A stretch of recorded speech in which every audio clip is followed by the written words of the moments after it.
In the headlines, a teenage murder suspect makes her first appearance in court. Janine Compton Antoine gets candid about her departure from the United Workers' Party and why she is making a comeback as an independent candidate. And Joachim Henry gets personal with constituents at the Forestier Methodist School. It is Thursday, the 4th of February 2016. Welcome to the MBC Real FM Morning News Edition. I'm Lovely St Aimee-Joseph. Well, the teenager charged with the murder of a Bagatelle man made her first court appearance today, Wednesday. Her attorney, Marcus Foster, spoke with the press outside the courthouse. Jason Darius reports. A 16-year-old female has been formally charged in the homicide case of 57-year-old Paul St. Rose of Bagatelle Castries. Marcus Foster is the attorney for the accused teenager. He says she has been slapped with the offense of non-capital murder. She was charged last evening, about 6:15, on 85B, which is non-capital murder. This morning is basically to inform her of her rights formally, and we have to take it from there. I have my own views about whether it can be dealt with by a magistrate, but as it is, it would have to be dealt with by a judge, more likely than not. The question is, will she be tried as an adult in the court of law? Foster indicates that she is still a minor in the eyes of the law. For one thing, the death penalty is out of it because it's murder too. With regard to, once you're under 18, there are certain differences with regard to sentencing. But it still remains that the maximum is that you're only outside of culpability when you're under 12. The next step is case management, which has been set for March 10, 2016. Foster has said that indications given by the prosecution are that there will be no objection to bail under the current circumstances. Jason Darius, MBC News. Thank you very much, Jason. Meanwhile, the sister of the slain man says she holds no animosity towards his alleged killer. The woman says the fact that a teenage girl has been arrested and charged in her brother's death makes a sad situation even more tragic. Sherry Ann Gillard-Williams tells us more in this report. A 16-year-old female has been arrested in relation to the island's latest homicide. The victim was 57-year-old Paul Bam St. Rose of Bagatelle Castries. St. Rose was found in a seated position outside his home on January 28th around 2:50 a.m. According to the victim's sister, Rosemary Alphonse, the female who was arrested is alleged to be St. Rose's girlfriend. I don't know much about them.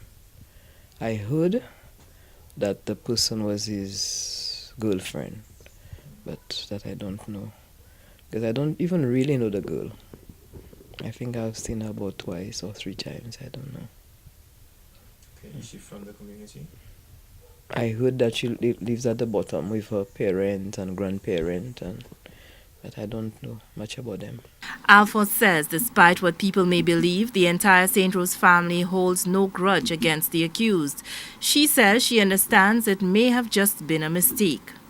That is a young child. You know, maybe she didn't know what she was doing.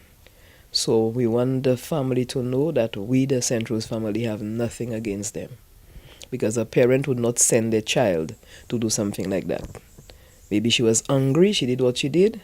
And I know right now she have already regretted.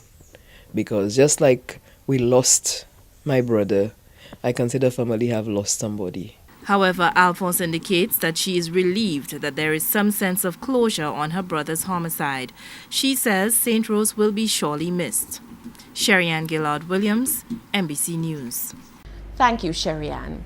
Occupational health and safety concerns have led to industrial action on the part of teachers at the Donatus School. The school, which caters to special needs children, is overseen by a board, but some of its staff are employed and paid by the Ministry of Education.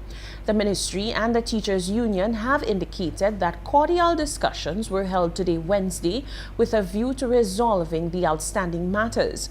The ministry will receive recommendations from the board of the school on the way forward. The union indicated to MBC News that a statement will be forthcoming come Thursday. Now, as the race toward the 2016 general election heats up, former UWP member Janine Compton-Antoine has confirmed her participation, but as an independent candidate. Janine Compton-Antoine appeared as a guest on MBC's Current Affairs. Cherry-Ann Gillard-Williams tells us more in this report. Janine Compton succeeded her father, Sir John Compton, as the parliamentary representative for Mico North following his death in 2007 when she won a by-election for the United Workers' Party.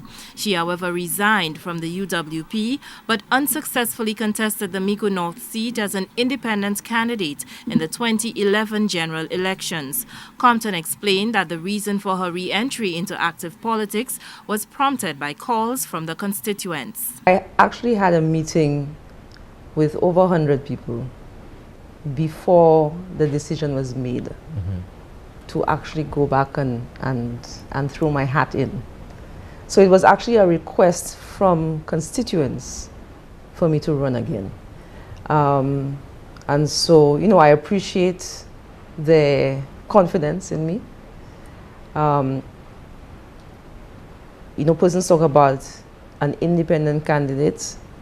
I wouldn't say that I'm independent because I have, as you said, over 1,200 persons who support me. Now, I think I can boast safely that I'm the only candidate that ran in the 2011 election that can say I had so many people supporting me. Other persons can't say that because they got votes because of the party, but people voted for me because of their confidence in me. While she confirmed that she will be making another run for the constituency, Compton noted that she has not been approached by the St. Lucia Labour Party nor the main opposition, United Workers' Party. There's already a candidate for the Labour Party, is Mr. Herbert Rosary. But no, I haven't considered it.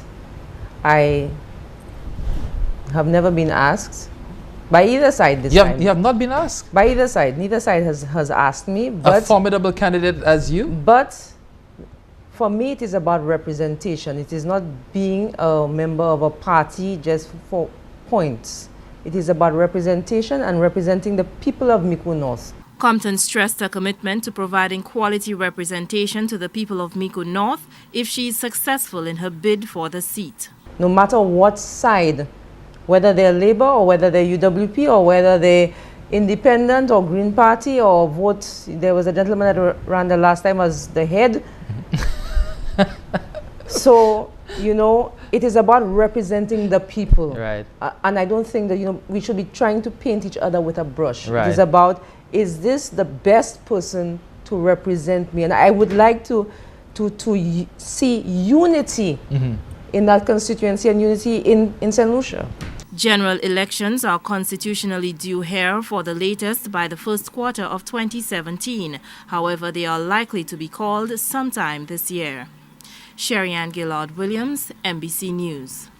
Meanwhile, the chairman of the United Workers' Party has addressed claims that the party has not approached its former member regarding her candidacy in the next general election. While it was common knowledge that Janine Compton-Antoine resigned from the UWP in 2011 due to differences with the party, the specifics were not known. In an interview with Clinton Reynolds on MBC's Current Affairs, she shed light on some of what led to the rift with the party. Chantel Stephen reports. Chairman of the United Workers' Party, Guy Mayers, says he intends to create and foster a true atmosphere of unity within the party, and as such, an audience with Janine Compton-Antoine is high on the party's to-do list.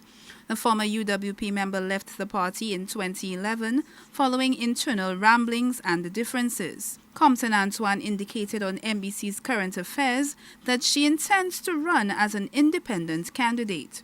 She clarified that she had not been approached by any party, but rather by constituents. Mayers says the UWP is desirous of having Compton-Antoine back as part of the team. As chairman of the party, I have started the process of reaching out to all of our members. Persons who like where the direction the party is going, persons who dislike where the party is going, and trying to unify the party. That is my role as the chairperson. So yes, people like Janine I will be speaking to, and trying to get her back into the bosom of the party. Sir John, the founding father of the party, was a tremendous asset to the party. And we want to ensure that people like Janine recognize the work that her father did, and that under the United Workers' Party, this country has developed tremendously. And we would like her to be on board to help with the further development of the country. The party chairman also addressed claims made by Janine Compton-Antoine about her reasons for leaving the party. Among them, she says, was a difference of opinion on a domestic abuse situation and allegations surrounding members of the party. I was a victim of domestic violence. And